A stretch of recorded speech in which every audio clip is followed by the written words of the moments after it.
안녕하세요. 저는 평범한 시어머니입니다. 오늘은 여러분께 제 이야기를 들려드리려고 합니다. 며느리와 시어머니. 이 두 단어만 들어도 어딘가 불편하시죠? 저도 그랬습니다. 하지만 세월이 흐르면서 깨달은 게 있습니다. 우린 서로를 미워한 게 아니라 이해하지 못했을 뿐이라는 것을요. 처음 만난 날 부드러운 배경음. 15년 전이었습니다. 아들이 처음 그 아이를 데려왔을 때를. 엄마, 제 여자친구예요. 문 앞에 서 있던 그 아이는 너무 말랐습니다. 바람에 날아갈 것처럼 가냘펐어요. 저런 몸으로 우리 아들 밥은 제대로 챙겨줄 수 있을까? 그게 제 첫 번째 생각이었습니다. 잠시 정적. 결혼 준비를 하면서 저는 이것저것 참견을 많이 했습니다. 신혼집 가구는 이렇게 배치하는 게 좋아. 결혼식 하객 리스트는 이렇게 정리하고. 예단은 이 정도는 해야지. 지금 생각해보면 참 오지랖이 넓었습니다. 하지만 그땐 정말 몰랐어요. 그게 간섭이 아니라 사랑이라고 착각했습니다. 며느리는 아무 말도 하지 않았습니다. 그저 네 어머님 하며 고개만 끄덕였죠. 그 아이의 눈빛이 점점 무거워지는 걸 저는 보지 못했습니다. 결혼 후 첫 명절이었습니다. 며느리가 차례상을 차리는 걸 옆에서 지켜봤습니다. 아니, 나물은 그렇게 담는 게 아니야.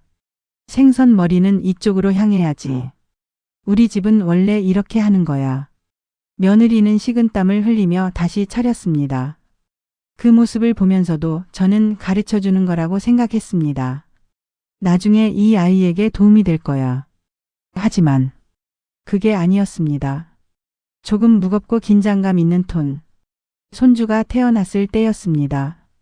저는 기뻐서 매일 산후조리원에 갔습니다. 이렇게 안으면 안 돼. 목을 받쳐줘야지. 애가 우는 건 배고프다는 거야. 젖을 줘. 애기 옷은 이렇게 입히는 거야. 며느리는 점점 지쳐갔습니다. 그 피곤한 얼굴을 저는 출산의 여파라고만 생각했습니다. 제가 그 아이를 더 힘들게 하고 있다는 걸 몰랐습니다. 한숨 소리 어느 날이었습니다. 집에 놀러 갔는데 며느리가 아이를 분유로 먹이고 있었습니다. 어머, 모유는 왜 안 먹여? 젖이 잘 안 나와. 그럼 미역국을 더 먹어야지. 내가 끓여다 줄게. 괜찮습니다, 어머님.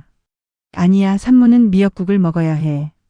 며느리는 입술을 깨물며 고개만 끄덕였습니다. 그때 제 아들이 조용히 말했습니다. 엄마, 그만하세요. 와이프가 힘들어해요. 충격받은 듯한 정적. 그 말이 마치 뺨을 맞은 것처럼 아팠습니다. 내가 뭘 잘못했다는 거지? 다 며느리 생각해서 한 건데. 저는 아무 말 없이 집으로 돌아왔습니다. 그날 밤 잠을 이룰 수 없었습니다. 내가 틀렸나? 하지만 인정하고 싶지 않았습니다. 저는 평생 이렇게 살아왔으니까요. 시어머니한테 배운 대로 며느리를 대했을 뿐인데 그게 틀렸다는 걸 받아들이기 힘들었습니다. 쓸쓸하고 무거운 배경음. 그 일 이후로 며느리와의 관계가 달라졌습니다. 전화를 걸어도 짧게 끊었고 집에 오라고 해도 바쁘다는 핑계가 늘었습니다. 어머님, 애가 아파서요. 어머님, 오늘 일이 좀 있어서요. 어머님, 다음에 뵐게요. 손주 얼굴도 점점 보기 힘들어졌습니다. 시계 째각거리는 소리.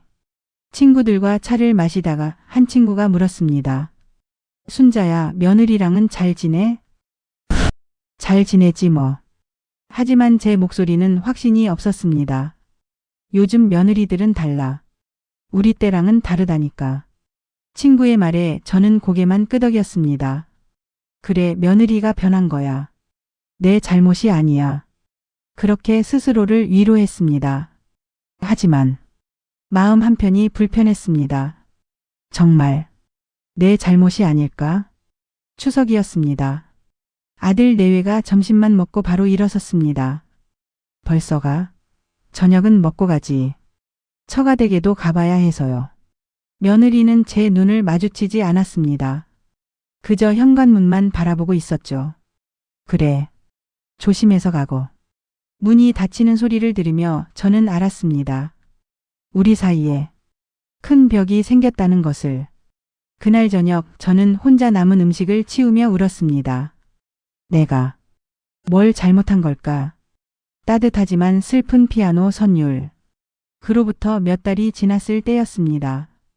우편함에 손편지 한 통이 들어 있었습니다. 보내는 사람은 며느리였습니다. 손이 떨렸습니다. 무슨 내용일까? 혹시 이혼하자는 얘기는 아니겠지? 두려운 마음으로 편지를 펼쳤습니다. 편지 읽는 톤으로. 어머님께. 이 편지를 쓰기까지 정말 오래 고민했습니다. 어머님을 원망하는 건 아닙니다. 다만 제 마음을 전하고 싶었습니다. 저는 어머님이 무섭습니다. 아니, 무섭다기보다는 부담스럽습니다. 어머님의 모든 조언이 저에게는 명령처럼 들렸습니다. 어머님의 모든 배려가 저에게는 간섭처럼 느껴졌습니다. 저도 잘하고 싶었습니다. 좋은 며느리가 되고 싶었습니다. 좋은 엄마가 되고 싶었습니다. 하지만 어머님 앞에서는 항상 부족한 사람이 된 것 같았습니다. 무엇을 해도 틀렸고 어떻게 해도 모자랐습니다. 그게 너무 힘들었습니다. 어머님, 저는 어머님을 미워하지 않습니다. 다만 조금만 믿어주셨으면 좋겠습니다. 제가 아이를 잘 키울 수 있다고. 제가 좋은 엄마가 될 수 있다고. 그리고 제가 어머님의 아들을 사랑한다는 것을. 미숙하지만 저도 우리 가족을 지키려고 노력하고 있습니다. 부디 지켜봐 주세요. 한참 정적. 편지를 읽고 또 읽었습니다. 눈물이 멈추지 않았습니다. 내가 이렇게 아이를 힘들게 했구나. 내가 이렇게 상처를 줬구나. 따뜻하고 희망찬 음악.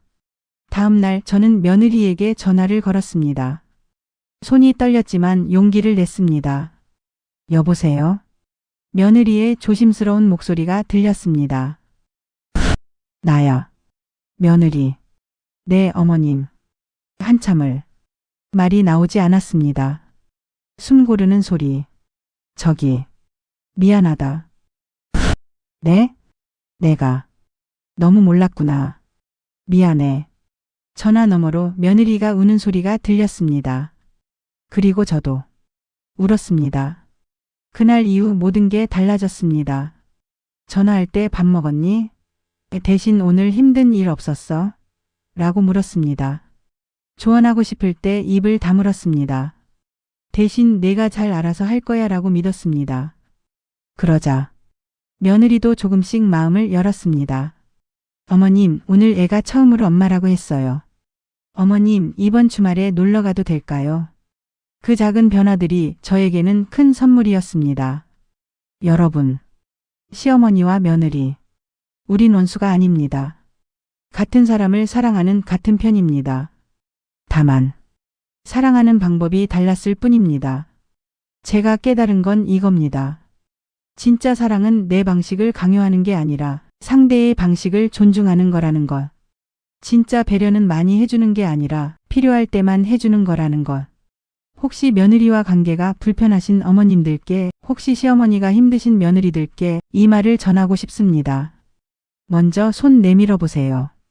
미안해라는 말, 고마워라는 말. 그 작은 말 한마디가 모든 것을 바꿀 수 있습니다.